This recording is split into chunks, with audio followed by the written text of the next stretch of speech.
Hello everyone, welcome back to our channel Login Aid. In this guide video, I will show you how to log in JN Bank account. So first of all, launch open any browser of your choice. Here I'm just going to open Google Chrome. You can see over here the browser has been opened. Once the browser has been opened, what you have to do is tap on the search bar. Now simply type in jnbank.com, search for it. Now you can see over here you'll be led to the official website of JN Bank. In order to log into your account, what you have to do is tap on this option online banking.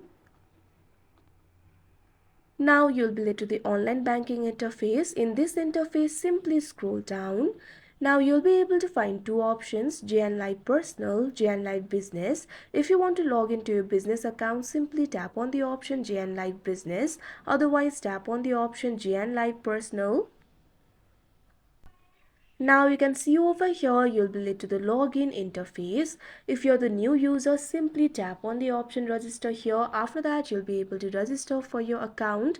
Otherwise you can simply enter your username, password and sign in to your account. So first of all, enter your username, tap on the field of username. Now simply enter the username over here. Likewise, enter the password. If you have forgotten your credentials, tap on the option forget your credentials and you'll be able to recover them. Now after that, what you have to do is tap on the sign in option that you can see on the screen. After that, you'll be logged into your account. So that is how you log in JN Bank account. I hope you found this video helpful. Thank you for watching. Make sure to like, share and subscribe to our channel.